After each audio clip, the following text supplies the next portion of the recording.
So the fastest game for me, Phil, I think was in round 3, maybe for me of day 1 was turn 1 Black Vice. This was me. Turn 1 Black Vice. Turn 2 Forsaken City Stasis, and my opponent was like, I can't answer that, I lose. Yeah. But You're just playing a combo deck. for everybody there that says Stasis is a slow deck, that Dude, like I think that match lasted 20 minutes total, and that was a lot of that was shuffling.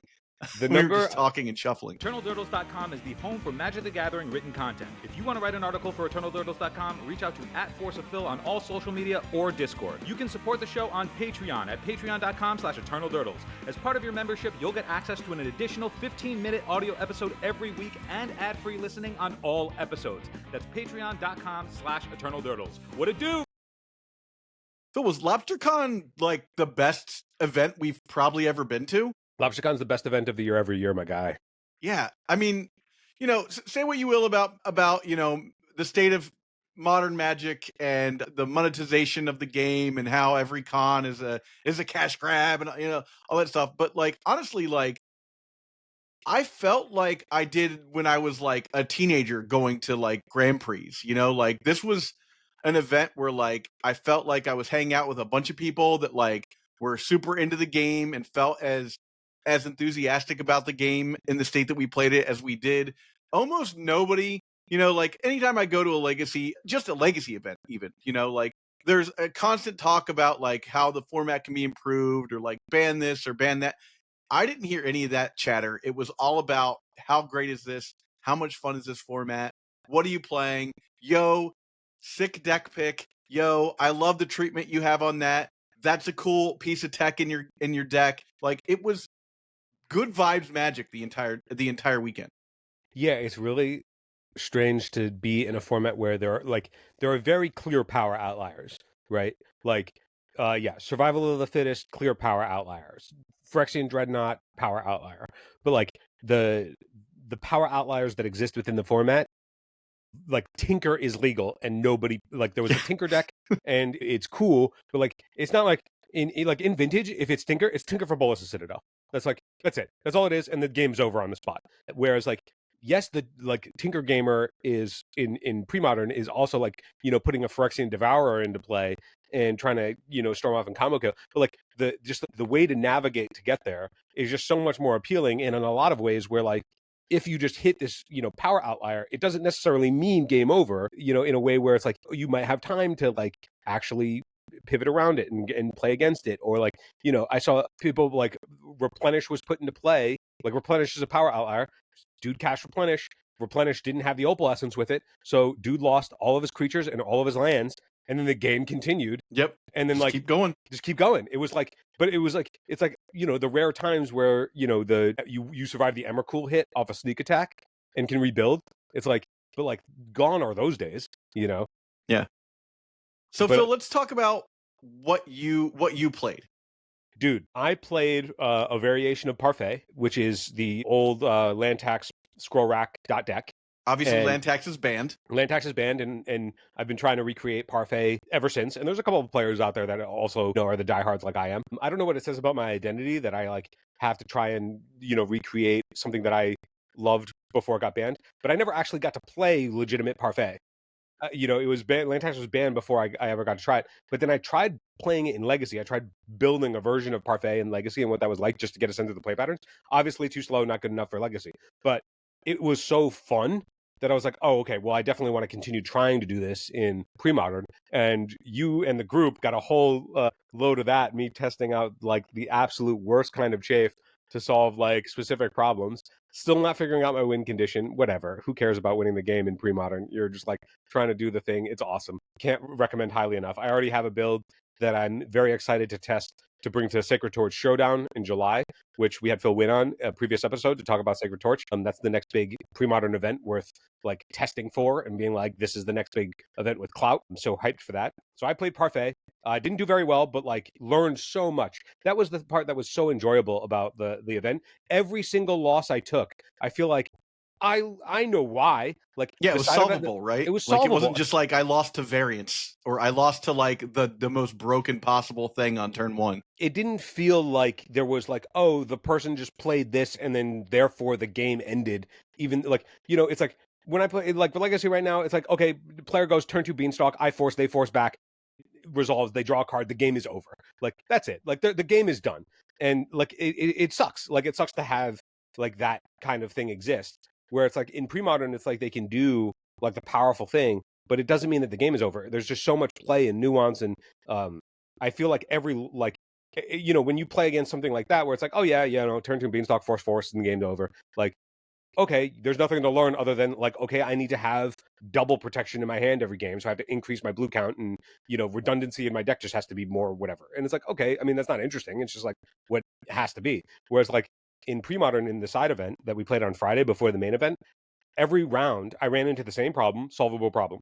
But then but in addition to that, against different kinds of decks that I played against, I was like, I learned against this thing that I need this tool. Oh, against this thing I need more of this tool to like solve a thing because they're prepared for the first round of that. So I need to be able to like double dip because I need to care about this and this if I deal with the first thing. Like there was just layers and layers of like, it's like, I think this is what the matchup is about. Really, if you solve that problem, this is what the matchup's about. So if you're prepared for that, then you can like navigate to that position. And like it's so much deeper. The gameplay is so much richer and deeper, and you're just not dealing with these like otherwise individual power outliers that take over the game unilaterally. There are some of that. Like survival of the fittest against the survival of the fittest decks is the one thing that, like, if you don't deal with the survival, it will just crush you. It'll take over for sure. It'll take over, but not in a way that doesn't allow you time to deal with it. Like if you are prepared to deal with it, you can come into a game and be like, okay, that's the power outlier and I have to deal with it. But you know that your ability to deal with it is possible. It's feasible. Like you can go into your deck building session and be like, I know that this will work. If I navigate to do it this way, and they can fight over it and I will fight over it and it will be interesting, and then the game will continue from there. But like problem 1 to beating this matchup, I have to have a solve for that. And then after that, the game becomes about this. And then after that, the game becomes about this. And because games go longer, like games can be fast. There are fast games, right? Fire Blast exists in this format. But like the fact that like you can solve a problem and so the game becomes about this, or like maybe if they don't have that, then the game might become about a different thing than that initial power outlier, because that's how the draw lines up. And so the texture and replayability of all these matches is just so much more interesting because games don't immediately end. Like it's like you have time for tension and drama to build, and you have time to try and solve problems. You have time to present threats that like then they have time to try and respond to. And so like there's just this dance and back and forth that's just so much more compelling. And it's like, I know we've talked about it before, where it's like pre-modern is like a really nice refresher for anybody who is sort of dismayed by how fast games can be in Legacy, and it still holds true. Finding the right high-end cards for Legacy, Vintage, Pre-Modern, or Old School Magic can be challenging. That's where friends 3-for-1 Trading come in. 3-for-1 Trading is one of Europe's top Magic the Gathering retailers with an incredible selection of premium singles, sealed product, and even full sets, all available with free, fast, and secure worldwide shipping. They add fresh inventory every Wednesday with weekly deals and discounts. So whether you're hunting for that elusive piece of power, a Legacy staple, or something spicy for your collection, they've got you covered. First high-end orders over $500 or €500, use the code EDFREE to get free worldwide shipping. Check them out now at the number 3, the number 4, the number 1.gg/ED. That link takes you right to the shop and helps support the channel. Huge thanks to 3-for-1 Trading for supporting the Legacy community. Now back to the show. It still holds true. I lost so much at LobsterCon. I won no matches. That's not true. I won some matches. But like, I lost a whole hell of a lot more than I won. Well, before we go on to wins and losses, Phil, I want to follow up with your speed of the format talk there. And what was the fastest like round you had? Fastest like lowest amount of turns? Like, do you remember off the top of your head, just vaguely? I want to say like even against Burn, the matchup went to like turn 5 or 6, if that. Like there were some games where it was like that's a problem and I'm unprepared for it, and so like the game probably ended faster because my knowledge of the format just wasn't deep enough to be like, oh, I need to be prepared for that in my card choices. And what I mean by that is like I played against a couple of essentially like green-white X decks that are playing like Port and Weathered Wayfarer and Sylvan Libraries and things like that. And I was like, okay, I'm prepared for this, I think. And then I played against somebody who on the play went Land Mox Diamond Sylvan Library. And I was like, okay, so like Yeah. on the It's draw, tough. my annuls aren't even fast enough. So I need to be more prepared in my build to answer a resolved thing that I care about. And I was like, I played 4 annul in 1 seal of cleansing. I probably should have played like 3-2 or 2-3. Like if I think that like it's more difficult for me to answer on the draw, like that just was like way more apparent to me in a way where I was like, I lost to turn 1 Sylvan Library over the course of a longer game.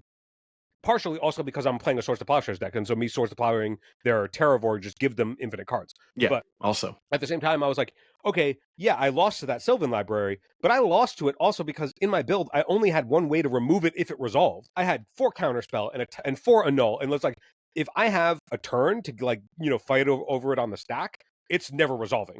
yeah. But if they get it down before on the play before I get it, I'm like, oh, so I care about specifically that happening, and so I need to prepare for that in my deck build. And that's something that I learned in the side event going into the main event. So I changed up my build going into the main event. But like that was typically if I you lose to something like that where you're like, goddamn.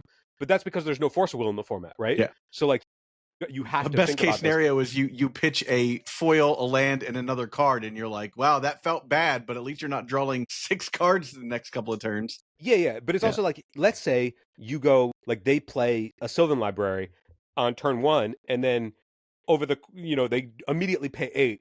Okay, they've replaced it, so they've drawn 2 cards, and then you play your disenchant or whatever on it. It's like, okay, they're up 2 cards, but games go long enough where it's like, okay, your card advantage when you play it, you'll have time to do it. It's like in this world, it's like if one player plays stock up, okay, it's going to be really hard for you to resolve your stock up, right? Like it's like the parity of the things just like Of course, yeah. doesn't really snowballs, align. yeah. Yeah. So the fastest game for me, Phil, I think was in round 3, maybe for me of day 1 was turn 1 Black Vice. This was me. Turn 1 Black Vice. Turn 2 Forsaken City Stasis, and my opponent was like, I can't answer that, I lose. Yeah. But just You're playing a combo for deck. everybody there that says Stasis is a slow deck. That Dude, like I think that match lasted 20 minutes total, and that was a lot of that was shuffling. The We were number just talking and shuffling. the number of times over the weekend of us just playtesting where I played against Black Vice decks, and I'm playing like the dirtily parfait control deck, right? So like for the times where I'd be like, okay, turn 1 Black Vice, turn 2 Black Vice, and I'm like, okay, I'm at 11. Yeah. It's just Yeah, like, yeah. okay, and like again, but that's like another one of those things where it's like if you're playing against a format where your player, like I was not thinking I need an answer for potentially for like the Black Vice decks. Okay, well there's a crossover between Burn being super popular and Black Vice decks also being essentially a variation of Burn, even if it shows up in decks like Stasis and other shells. And I was like, I'm playing the deck that wants to gush, and I'm playing 1 Ivory Tower. Maybe post board, I just play more Ivory Tower. And then your Ivory Tower, my Ivory Tower matched to your Black Vice, and now we cancel each other out. Because maybe that's the answer. Like it feels solvable, even though it like got under. It's the same thing. Like everything feels like you can solve the problems that you want. Like, when in Legacy right now, it feels like there are problems where it's like, hope you win the die roll. Yeah.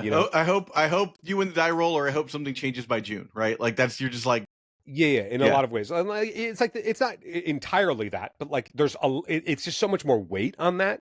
Yeah, where of course. In pre-modern you can be like, oh, I can solve that problem. Yeah, you're not playing 7-card stud, Yeah, exactly. The only thing is like it's really hard to solve all of the problems. Because which our buddy Adam, who's in our group, that's actually a feature of the format, is that it is so diverse. Hey, Legacy fans, since you're enjoying the show, please like and subscribe the video. It helps the channel grow. Support Eternal Turtles on Patreon so we can create even more content and cover events. Patreons get an ad-free RSS feed, 4 bonus episodes a month, and Discord recognition. Join the Dirtle Maniacs at patreon.com/eternaldurtles. Now back to the show. Totally. There's a feature of the format, and I think our buddy Adam summed it up the best, where he's like, as he's trying to tune his deck, he was playing Psychotog, Blue-Black Psychotog, and as he's trying to tune stuff, he's like, as I test different things and try and solve different problems, he's like, it feels like you constantly have to solve for 5 things, but the format, it's only ever possible to solve for 4 things at a time. Yeah. I mean, you have 15-card sideboard. There are 30-ish viable decks in the format. Probably like 12 like decks that are like legitimate that you'll definitely see in a tournament this big. But like, there's I played against a guy playing Varchild's War Riders. Oh yeah. I think that like what actually makes the LobsterCon such a good event, aside from like the fact that everybody's just there to have like the energy there is the correct energy to have for a Magic card event, but also why we like gravitated towards it so much is the best part of the weekend I thought was like us just hanging out in the playtest sessions at the house. Like Yeah, I was figuring about to say, like, that was the funnest part. Is just like we were just jamming the entire weekend. Like that was so much fun.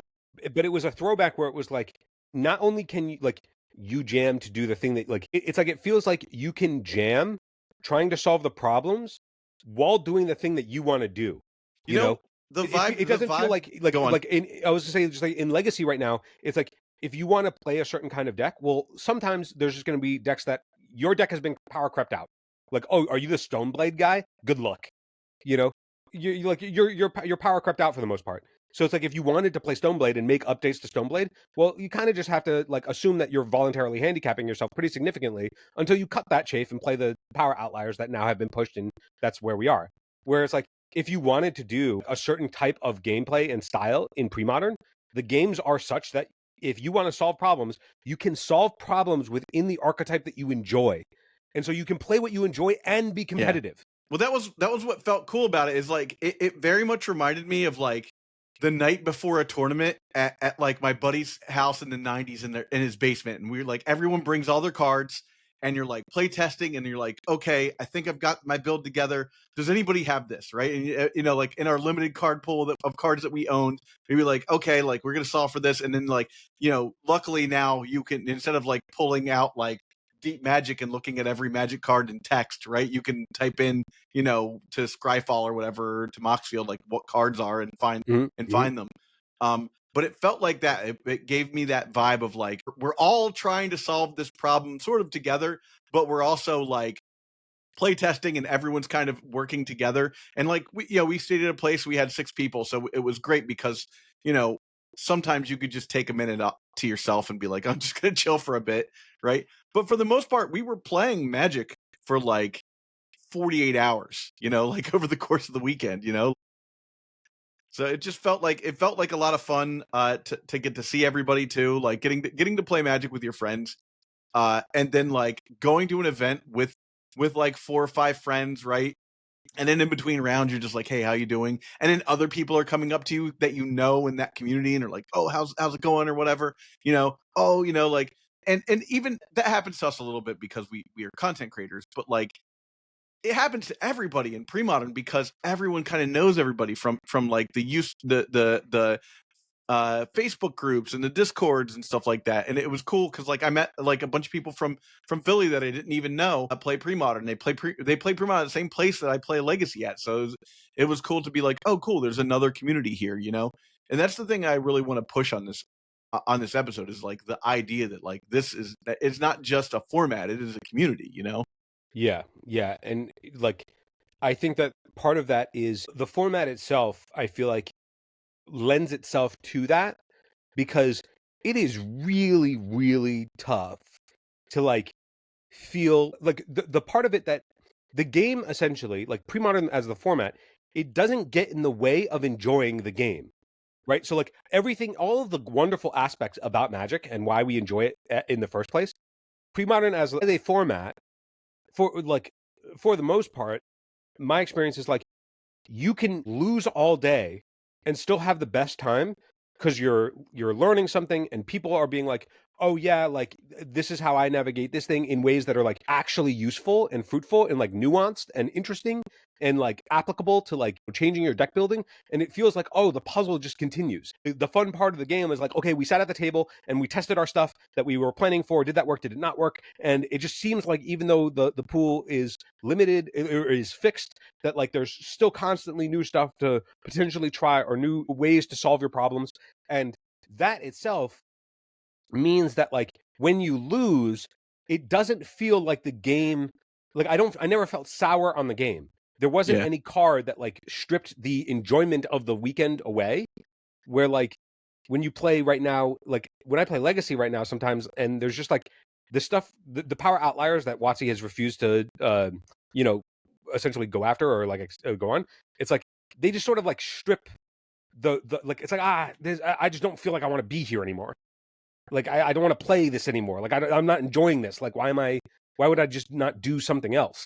Whereas like that just doesn't exist in pre-modern. At least not that I encountered or have encountered.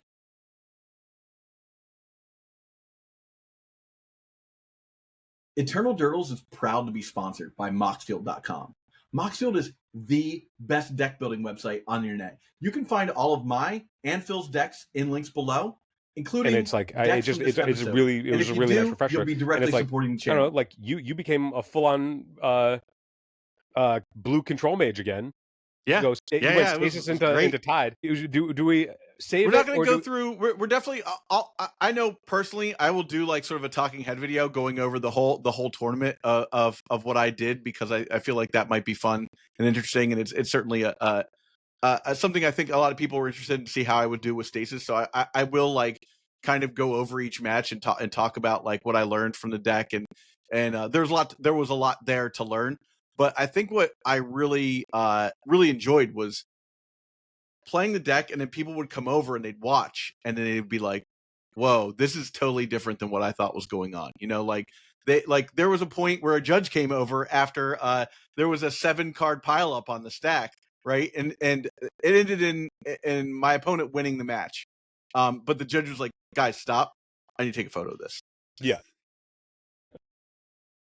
But that deck, I think I could have done better. So I went 4-4. Spoiler alert: 4-4. I dropped the last round of the event, and we'll do extra turtles. We'll talk about what really happened on day one, because there was a story. Day one of us getting there. Like for anybody who like we're gonna tease it, and we're not just selling this like for you to get on the Patreon. Like, this is I mean, this story of the weekend.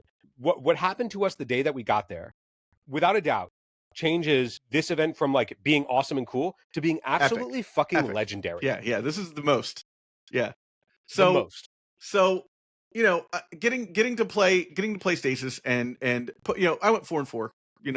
I could have easily, there were a couple of variance situations, like had I drawn this, the game would have been different. Look, that's the case with everybody, right?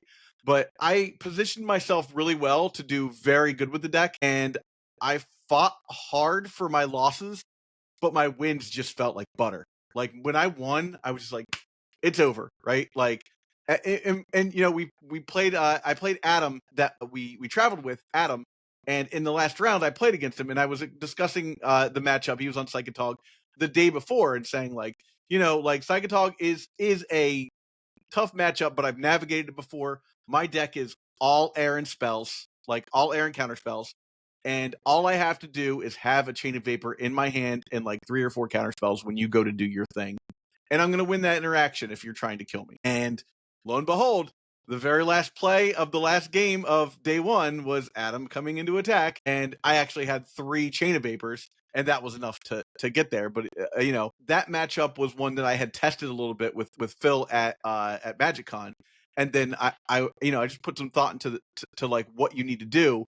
And I was worried, like, oh, do I need to be playing ways to like get around Black Vice afterwards? Like, no, I'll just bounce it once it's necessary to bounce it, and I've locked everyone down, and then I can just like do stasis then, do the Black Vice then, because they won't be able to cast it again. But I will say, for anybody interested in stasis, that is minus like elves. Stasis solves every problem in the format. There's no problem that can't be solved by your opponent never getting to untap again. Yeah, and elves is tough because there's so many things that stay on tap. They just get to untap so stuff. You can play your Pyroclasms, or you can play Curse Totems, and like, that's the part. It's like the matchup feels unwinnable, likely is unwinnable, but at the same time, it's like, well, there's Curse Totem, and there's Earthquake, and there's Pyroclasm, and you're playing a 5-color land in your deck. And so that opens you up to like, okay, maybe you change up your mana base a little bit. How many islands can you go down to like still support the fact that you're playing Thwart and Gush and Daze? And how much do you think about like playing, oh, maybe I tech out 1 Mox Diamond because I want a 0-mana spell to put on the stack so I can thwart it back so I can continue the lock with stasis. Or if I do that, maybe Mox Diamond gives me an additional color so I can play an additional splash. Do I play a splash for Pyroclasm or Earthquake, or do I maybe play Engineered Plague in the board, or do I just not play any splash and just play Curse Totem? And it's like there's all these answers that theoretically can help solve what feels like an unwinnable matchup. And the matchup, by the metrics, is unwinnable. But at the same time, there's so many things that you could do that make it feel like it's possible. And if you can do it, it doesn't seem like anything is out of reach. And that could be like the tagline for pre-modern. Nothing's out of reach. Nothing's out of reach. Yeah. It was great. Also, it was the first time I got to meet Lanny in person. Oh yeah, our spontaneous podcast with them. Yeah, we just had like a full podcast with Lanny, which was awesome. It's a bummer that Flores couldn't come. I really was looking forward to getting to hang with Flores again. That would have been great. So speaking of Flores, a burn master, right? Of course. So the main event of LobsterCon, I started 1-2, and then they were like, okay, well, there's a side event that's happening for anybody. If you scrubbed out of the main event and want to do, a different side event, like come to us after round 3 and we'll sign you up for that. So 2 other guys, Tim and Higby, were like gonna go play in the side event, and they were at my table when I racked up my second loss. And my second loss was my own fault. I punted. I learned an interaction that I needed to. There was essentially the position of like, I haven't played against Rashad Port in a long time, right? Because Rashad Port doesn't exist in Legacy really anymore. And so I decided to cast a 1-drop. And so I was holding up Counterspell, cast my 1-drop, and my opponent's end step, in my end step, I was holding up 3 mana. In my end step, they ported down an island, and then in their main phase, before casting their spell, they ported me off a second island. And then went to attack step, And so but I was like, I could have just not cast my 1-drop that I had played, held up and played around 2 port activations off the same port. Yeah. And so that's a level 1 move right there, It's a level 1 move. Totally my fault. Lesson learned. I'll never make that mistake again, right? But I needed the reminder. I just hadn't had enough reps against port in a long time. So I was like, not upset. I was like, right, I totally need to like have learned that, and get the best way to learn it is to get punched in the teeth, but like without feeling bad. It's like, oh, I punted. I was like, no, I didn't even think like, oh right, double port off the same port is something that I need to be aware of again. And then now I do. And now that like I'm back in, I'm just like, oh yeah, easy solve. That like I'm easily in that game. Like I didn't need to do that. Like awesome.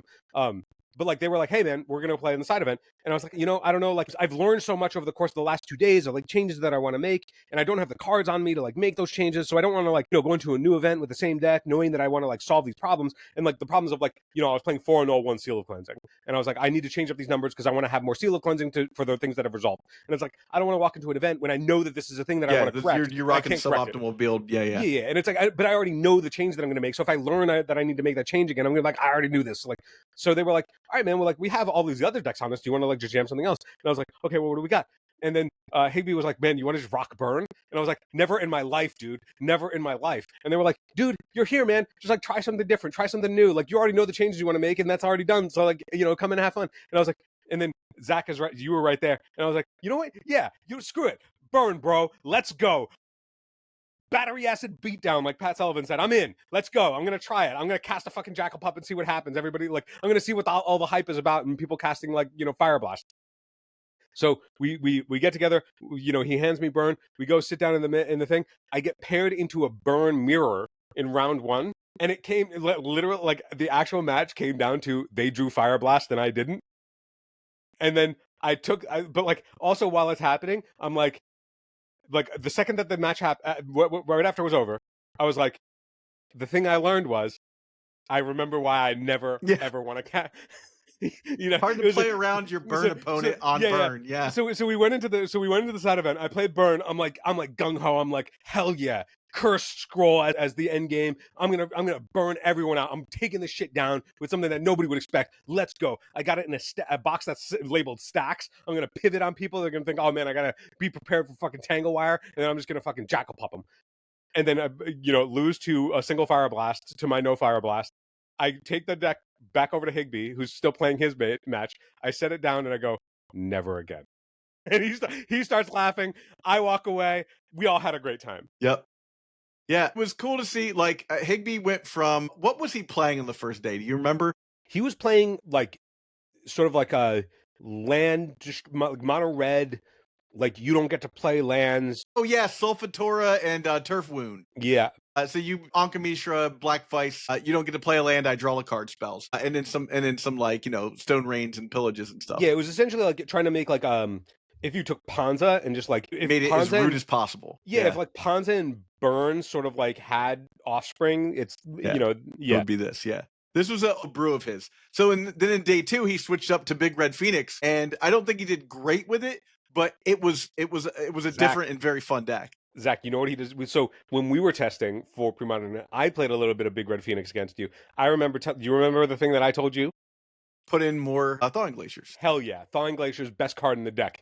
You were playing 3 copies in your I was, box version. yes. I was like, you got to go up to 4 copies. It's the best I was card in your playing deck. 2 initially when you last talked to me. I had another one, so I threw it in there. I was like, best card in your deck. You always want to have access to it because it's the only way that you're drawing cards in Big Red. He came to the same conclusion. He was like, oh my god, Thawing Glacier is crazy. It's so good. And then there was a cool interaction that he had where he was playing against Pit Rack. And you know what's really good against Pit Rack? Fucking Never having to die to rack because you can Thawing Glaciers and not have to worry about it.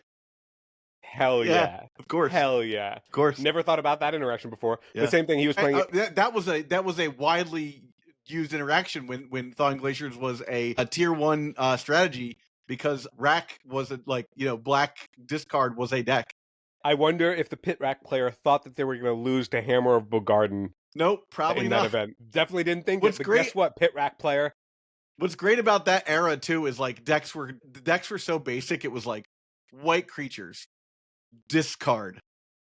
You know, like the counter deck. You know, the decks were just like whatever that strategy was, you named it after that deck. Yeah, so like I said, we're gonna go over. I will for sure break down each of my matches to the best of my ability to what I remember. But like I said, I went 4-4 with Stasis on day 1, 4-4 with Mono Blue Tide on day 2. I know the exact changes I would make to Stasis. Like if I had played Stasis on day 2, I think I could have done better. But honestly, if I'd have played the exact same decks, I think I would have still been in like kind of a weird position. But especially like I played Landiho on Replenish in game 1, and I'm not super confident that that his Replenish deck wouldn't have just trounced on my, like his particular Replenish deck would not have just trounced on my Stasis deck. But yeah, I think, man, LobsterCon, like if you get to go next year, like we're gonna be on it this time. I think what we're gonna do, Phil, also is I might start trying to do like a small dab of extra content every week, where either me and you or I just add like one pre-modern episode to the mix, so we can keep this like momentum alive with pre-modern. Where we're still gonna do the 2 episodes of Legacy, but I might just keep adding like a little bit of extra pre-modern content into there, either via gameplay or by doing some talking head stuff, or both of us will get on and talk about it when we get a chance to, because I think it was just so much fun. I'd like to continue to serve that community, because it was great to have everybody there, and it seems like they really come out for our videos. So if you're one of those people, like this video, subscribe to the channel. You're going to get more pre-modern content.